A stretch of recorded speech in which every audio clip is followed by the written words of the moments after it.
Good morning student. आजकल हम अध्याय 4 को हल कर रहे हैं और इसी में आज का हमारा टॉपिक है ऑस्टेट का प्रयोग। वैज्ञानिक ऑस्टेट ने सोचा कि जब एक चुंबक के चारों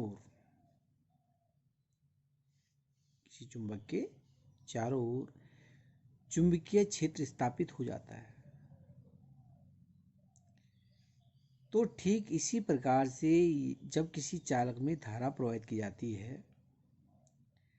तो उसके चारों ओर भी चुंबकीय क्षेत्र स्थापित हो जाना चाहिए। और इसी बात को सिद्ध करने के लिए उन्होंने प्रयोग किया। वैज्ञानिक ऑस्टेट डेनमार्क के रहने वाले थे और 1820 में उन्होंने ये प्रयोग किया कि जब किसी चालक में धारा प्रवाहित की जाती है तो उस चालक के चारों ओर चुंबकीय क्षेत्र उत्पन्न हो जाता है, स्थापित हो जाता है। तो इसके लिए उन्होंने एक चालक तार लिया,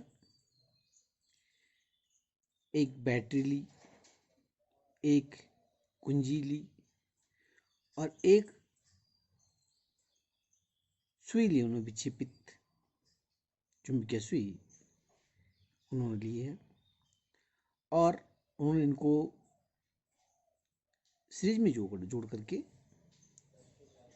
ए बी तार के साथ बैटरी को और कुंजी को जोड़ते हुए उन्होंने परिपथ तैयार किया।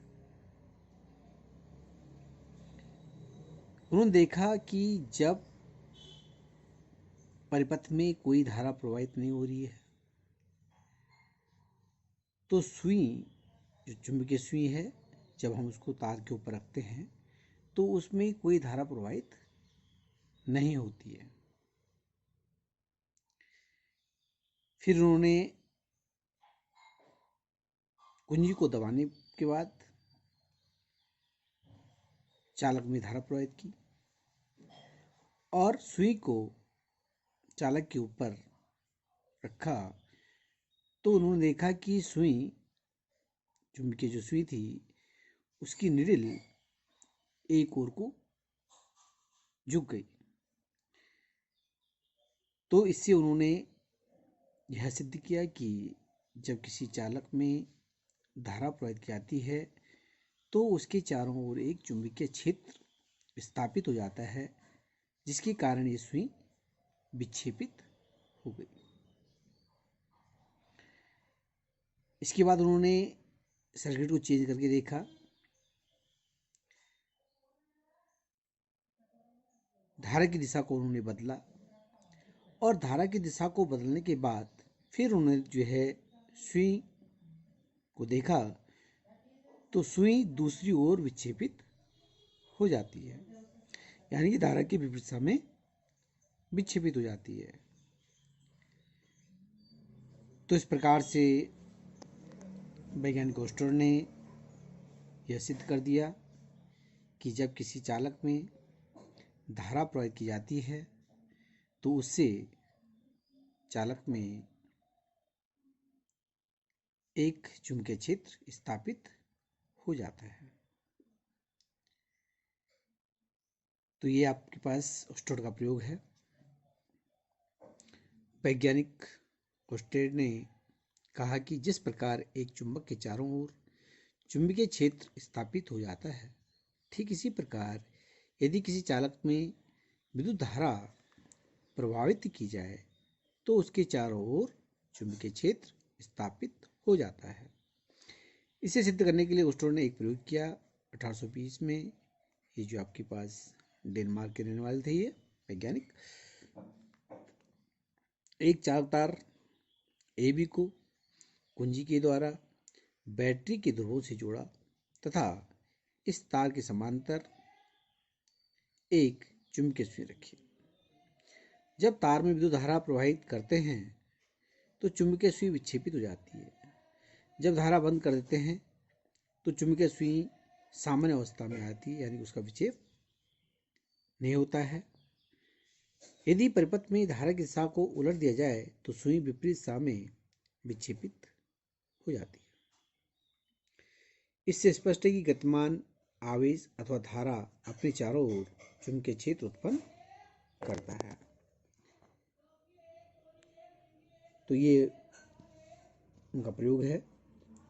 एवी तार है यहाँ पे, चालक तार, इसके साथ उन्होंने एक बैटरी कुंजी को जो है श्रेणीक्रम में जोड़ा और यहाँ पर एक चुंबकीय सुई रखी गई है।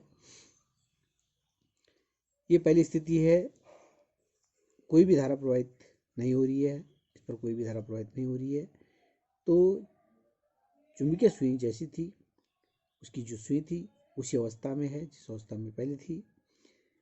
सेकंड कंडीशन में जब यहाँ पर आई धारा प्रवाहित की गई तो सुई इस प्रकार से एक और विक्षेपित हो जाती है, इस प्रकार से विक्षेपित हो गई। जैसे हमने कुंजी को दबाया, धारा प्रवाहित हुई और यहाँ पर जो है जो चुंबकीय सुई थी एक और को विक्षेपित हो जाती है। सेकंड कंडीशन में कुंजी को यहाँ पर हमने क्या करना है, जो धारा की दिशा है उसको बदल देंगे। धारा इधर इस ओर से प्रवाहित हो रही है बी से ए की ओर, तो इस अवस्था में जो चुंबकीय सुई है वो जो है दूसरी ओर झुक जाती है। तो इसी आधार पर उन्होंने जो सिद्ध किया कि जब किसी चालक में विद्युत धारा प्रवाहित की जाती है तो चालक की चारों ओर एक चुंबकीय क्षेत्र स्थापित हो जाता है। स्नो का नियम एस यानी कि साउथ दक्षिण, एन का अर्थ है उत्तर नॉर्थ, ओ का मतलब है ओवर, डब्ल्यू का मतलब है वेस्ट। तो इस प्रकार से यहाँ पर स्नो का नियम है ये, यदि धारा